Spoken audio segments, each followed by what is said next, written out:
কয়েকদিন আগে আমাদের তৃণমূল কংগ্রেসের প্রাক্তন জেলা সভাপতি, প্রাক্তন চেয়ারম্যান, প্রাক্তন ভাইস চেয়ারম্যান, বর্তমানে মালদা জেলা কমিটির ভাইস প্রেসিডেন্ট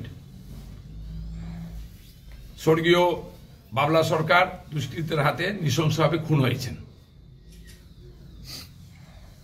পুলিশ দ্রুতগতিতে তদন্ত শুরু করেছিল।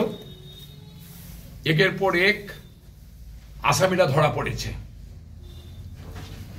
গত পরশু রাত্রে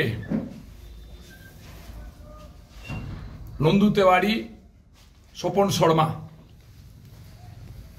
দুজনকে জিজ্ঞাসাবাদের জন্য পুলিশ ডাকে এবং তাদের সাথে আলোচনার পর পুলিশ বুঝতে পারে তারা এই নৃশংস হত্যাকাণ্ডের সাথে জড়িত আছে। পুলিশ তাদেরকে অ্যারেস্ট ডিক্লেয়ার করে।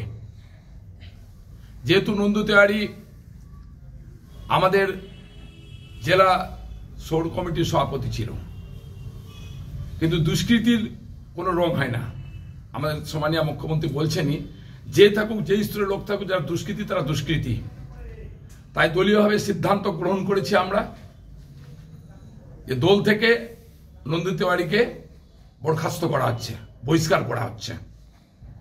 আজকে সেই সিদ্ধান্ত আমরা নিয়েছি এবং দলীয়ভাবে সেই সিদ্ধান্ত গ্রহণ করা হয়েছে।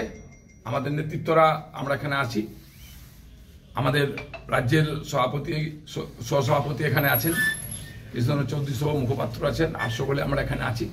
দলীয়ভাবে সিদ্ধান্ত গ্রহণ করা হয়েছে যে আজ থেকে নন্দু তেওয়ারিকে দল থেকে বহিষ্কার করা হলো।